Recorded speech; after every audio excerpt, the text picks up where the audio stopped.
jumpa pemirsa, senang sekali Jurnal Daai dapat hadir kembali menemani Anda. Kali ini bersama saya, Patricia Lovord. Dalam Jurnal Daai edisi ini, kami telah menyiapkan liputan untuk Anda mengenai kesetiaan mengasuh dalam naungan Al-Ikhlas dan kesetiaan menggapai cahaya dalam Tanmiyat.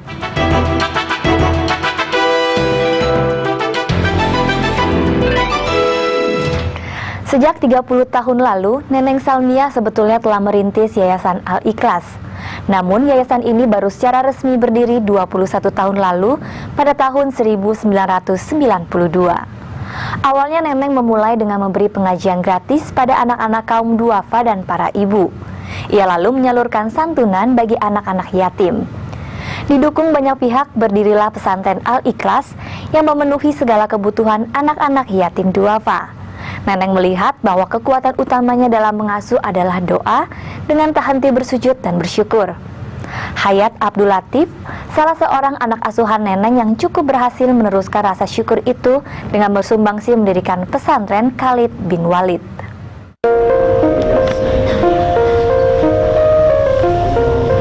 Alhamdulillah, dengan izin Allah, katanya ya Allah Bu Neneng, banyak-banyak ibadah kalau mau berdiri, mau ini sholat tahajud, sholat dikasih spot begitu, sholat tahajud, puasa Senin Kamis, puasa 13, 14, 15, puasa bulan Rajab, akhirnya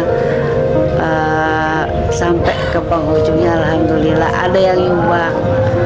Saya nyumbang minta sumbangan kemana juga, maksudnya nggak berhasil gitu loh, paling ada sedikit, tapi Allah kasih yang datang ke rumah saya bawa uang setumpuk.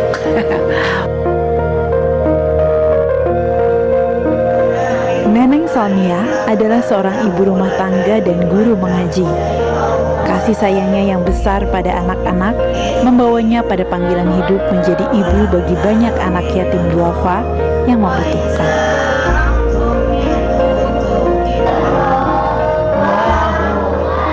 Saya nggak tahu rumahnya, datang sendiri. Itulah keanehannya anak yatim. Makanya kalau Allah bilang kan, Nabi bilang, siapa yang cinta fakir miskin bersama aku di surga. Kalau orang bertakwa sama Allah, kita ini bertakwa sama Allah, Allah akan rezekinya yang nggak diduga-duga datangnya. Alhamdulillah seperti itu, memang saya alami sekarang seperti itu. Jadi rezekinya datang aja, nggak mesti diminta.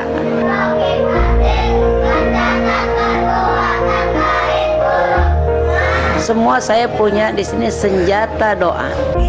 Waktu saya check up, dokter bilang ibu ini sudah bengkak jantungnya, parunya sudah bengkak. Nah, saya ke dokter jantung kan, saya periksa, treadmill kembali, ulang kembali apa yang terjadi. Setelah saya pulang dari rumah sakit, habis cek, saya beli mainan.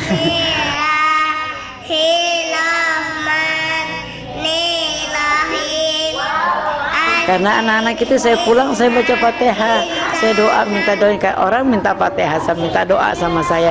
Kenapa diri saya tidak gitu loh. Saya, ya Allah, mudah-mudahan alhamdulillah dengan izin Allah itu nggak ada penyakitnya. Mas, saya tidak membedakan antara anak saya dengan anak asuh gitu. Jadi alhamdulillah dengan izin Allah ya, habis. Dengan izin Allah saya itu nggak ada penyakitnya, Mbak. Pas pulang kembali ngambil cek hasilnya, itu nggak ada penyakitnya. Sejak tahun 1982, Neneng Salmia telah menyediakan rumahnya di daerah Kayuringin, Bekasi Barat sebagai tempat pengajian dan pendidikan gratis bagi anak-anak duafa dan kaum ibu. Saat itu, ia juga menyantuni anak-anak yatim, mulai dari 10 anak hingga menjadi 5.000 orang anak.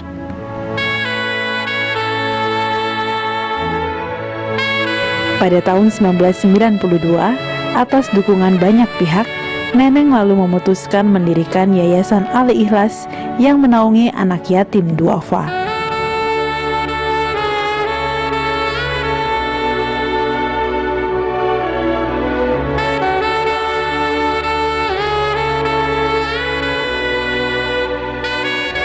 Pesantren Al-Ikhlas kini menaungi 50 anak, 21 anak laki-laki dan 29 anak perempuan.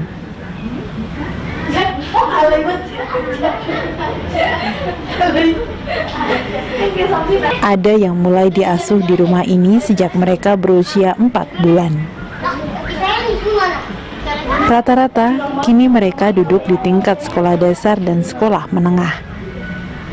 Seluruh kebutuhan sehari-hari dan kebutuhan pendidikan mereka dipenuhi oleh pihak yayasan. Sebagian anak yang sudah bekerja dan mandiri turut membantu adik-adik asuh mereka yang masih di sini. Yang lagi tidur, Ayo, laporan. Berapa sampai berapa ayatnya? Apa semua apa Quran? Ayo, Adis tidur ya? Kamu punya apa? Untuk membiayai kebutuhan pesantren, Neneng Salmiah juga membuka Taman Kanak-kanak Raudatul Ikhlas pada tahun 2011. Dengan cara subsidi silang, anak-anak dari pesantren Al-Ikhlas juga dapat bersekolah di sini, bergabung dengan para siswa dari lingkungan luar pesantren. Yang betul saya semangat karena saya kepengen dong Indonesia maju, kepengen Indonesia pintar, kepengen orang Indonesia berhasil. La in syakartum la ajidanakum wa la in kafartum inna azabila sadid. Kalau kamu bersyukur yang kecil aja kamu bersyukur, yang besar akan tumbuh. Hayat Abdul Latif adalah salah seorang anak yang diasuh Neneng Salmiah sejak tahun 1995. Pada saat itu, Hayat adalah seorang anak lulusan SMP yang berasal dari Indramayu. Ia tidak meneruskan sekolah, tetapi menemani kakaknya bekerja di rumah ibu Neneng. Termasuk ada anak saya itu namanya Hayat Abdul Latif, itu anak sangat berhasil. Dia kesini awalnya kesini pun jadi kenek bangunan. Kok kenapa? Kok ini anak tiap jam sekian? Oh duha, dia sholat duha rupanya. Islam tuh nggak cuma haji dua sholat, enggak. Sholat tahajud juga, sholat duha, sholat hajat, semua sholat. Banyak-banyak bersyukur, jadi banyak-banyak bersujud sama Allah. Dalam asuhan Neneng Salmiah, Hayat meneruskan sekolah hingga di tahun 2011 mendirikan pesantren Khalid bin Walid di wilayah Tambun, Bekasi. Menaungi 317 santriawan dan santriwati, Hayat mengambil ilmu, hikmah, dan pengalaman selama ia berada di pesantren Al-Ikhlas.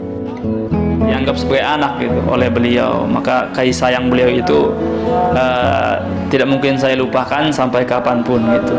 Sebenarnya hidup adalah pembelajaran ya, jadi pernah kita misalnya merasa berterima kasih kepada orang yang menolong kita, maka secara naluriah maka kita juga sebenarnya membantu orang yang nanti orang lain itu bisa merasakan manfaat dari bantuan kita, dari pertolongan kita, dan seterusnya gitu.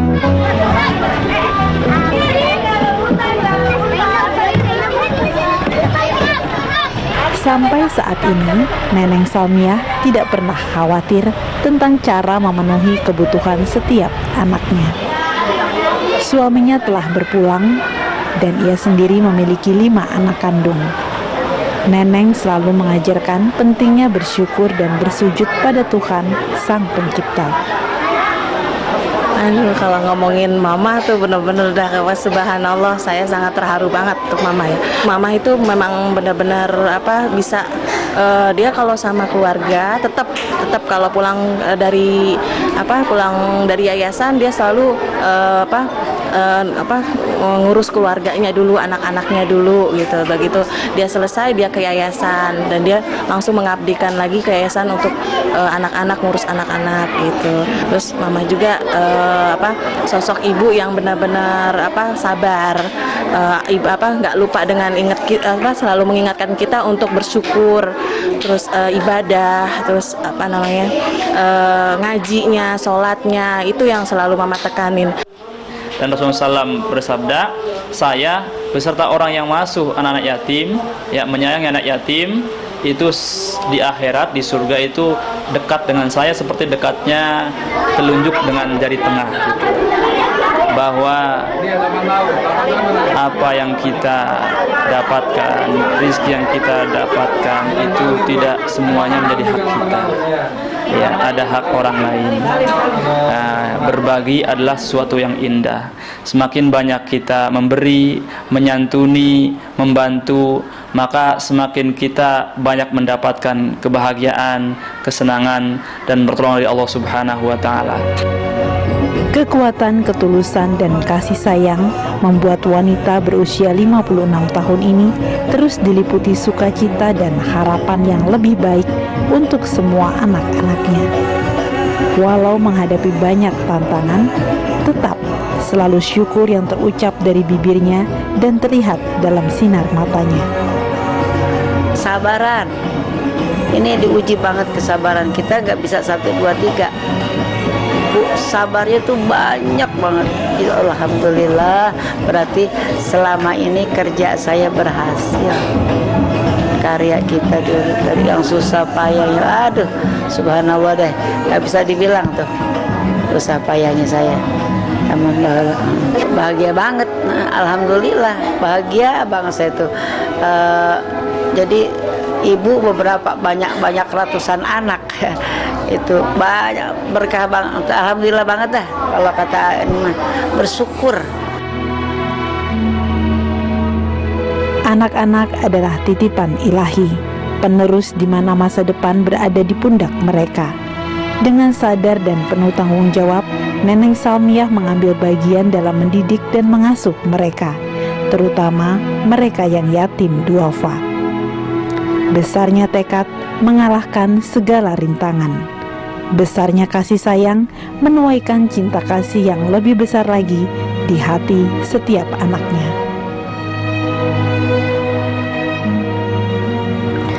Tanmiat berasal dari bahasa Sanskerta. Tan artinya tanpa dan miat artinya sinar. Wisma Tanmiat adalah tempat tinggal bagi anak-anak yang tidak bisa melihat. Terletak di wilayah Bekasi, Jawa Barat, tempat ini menjadi harapan bagi banyak penyandang tunanetra untuk menggali talenta mereka. Berdiri sejak tahun 1959, Tanmiat menjadi sarana bagi mereka untuk tetap berusaha menggapai cahaya dalam kehidupan ini dengan sikap yang optimis. Ega Setiawan menjadi contoh bagi banyak anak muda untuk tidak pernah menyerah dengan keterbatasan. Dalam 10 tahun terakhir, ia telah mengembangkan kemampuannya di bidang musik dan terus bergiat menata masa depannya.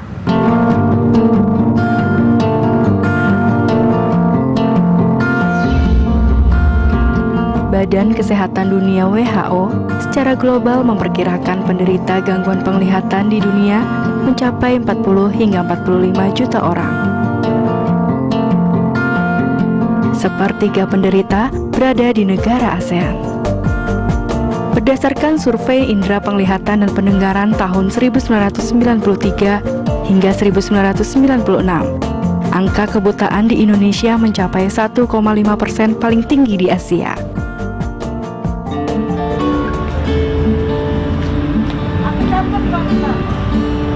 Panti Sosial Bina Netra Tanmiat merupakan unit pelaksana teknis di Kementerian Sosial Republik Indonesia. 120 orang tunanetra mendapat pelayanan dan pembinaan di sini. Mulai dari usia 7 tahun hingga 35 tahun. Mereka ada yang memilih menetap dan ada pula yang diantar jemput oleh keluarga mereka. Bagaimana cara menulis? Fasilitas pembelajaran ditentukan sesuai usia dan kemampuan dari setiap individu. Untuk usia anak, mereka mengenyam pendidikan mulai dari tingkat sekolah dasar hingga sekolah menengah pertama. Selain pelajaran umum, membaca dan menulis huruf Braille adalah keterampilan dasar yang wajib mereka kuasai.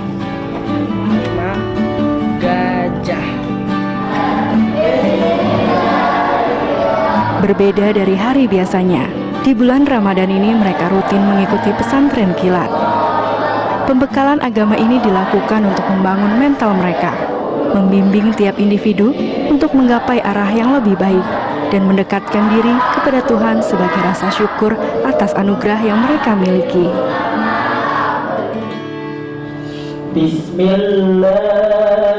Jumri memilih belajar sekaligus tinggal di sini.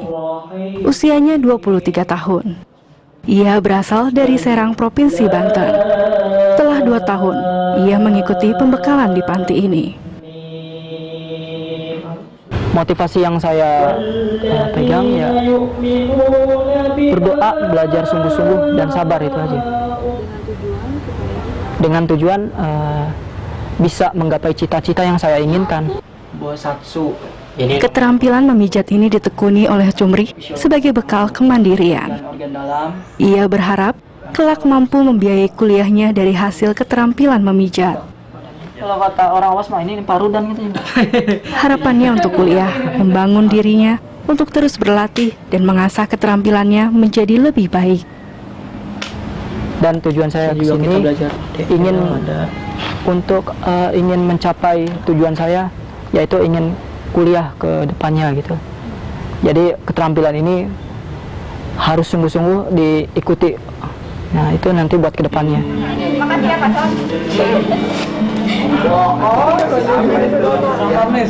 Misna berusia 22 tahun.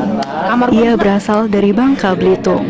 Tahun 2011, ia memilih untuk hijrah dan menetap di panti. Di sini, ia berlatih mengerjakan aktivitas sehari-hari secara mandiri. Saya di sini, alhamdulillah saya bisa berteman, bisa mandiri untuk saya sendiri lah. Yang saya rasain kayak gitu, kayak nyuci, ngepel kamar, nyapu, beres tempat tidur. Mengasah kemandirian terus dilakukan oleh para tunanetra ini. Mereka dibimbing secara fisik, mental, sosial, keterampilan dan orientasi mobilitas. Hal yang paling utama dilakukan adalah mengembangkan kemampuan diri agar dapat menjalani segala aktivitas sehari-hari secara mandiri. Tidak pernah melihat disabilitas netra itu sebuah keterbatasan ya, tapi segala keterbatasan itu kan menurut kita gitu loh. Tapi kalau menurut saya sih, kalau saya pribadi nggak seperti, dan mereka juga sebenarnya mampu untuk melakukannya. Hanya kesulitan mereka itu ketika mereka berorientasi gitu kan, menjadi terbatas, sehingga menurut kita mereka menjadi kesulitan. Ya dengerin tuh slide namanya. Ega Setiawan, remaja berusia 20 tahun ini telah membina diri selama 10 tahun di panti. Ia menyadari bahwa dirinya harus mengasah kemampuan lebih dari apa yang orang lain lakukan.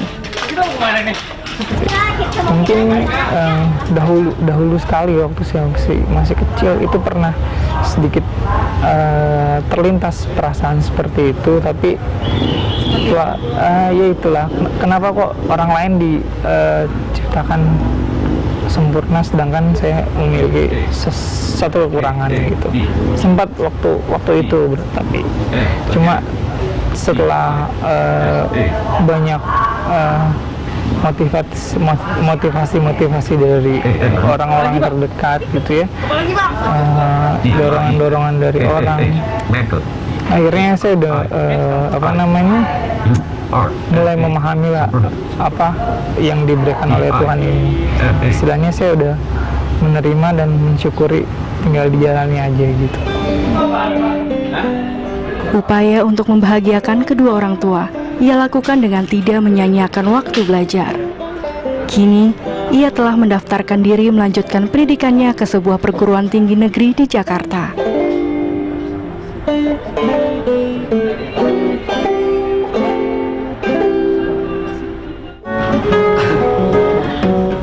Musik menjadi sarana bagi Ega mensyukuri setiap anugerah yang diberikan Tuhan padanya. Ia memiliki kepekaan yang tinggi. Dengan mengasahnya setiap hari, Ega semakin fasih memainkan berbagai jenis alat musik. Paling enggak, ya mungkin untuk teman-teman tunanetra ataupun tuna-tuna yang lainnya gitu ya, istilahnya jangan putus asa, jangan berkecil hati bahwa Tuhan memberikan kekurangan, pasti ada kelebihan gitu. Tuhan memberikan kita setiap sesuatu yang diberikan oleh Tuhan pasti ada manfaatnya gitu kan istilahnya. Dan tidak lupa Tuhan juga pasti memberikan rezeki untuk kita gitu.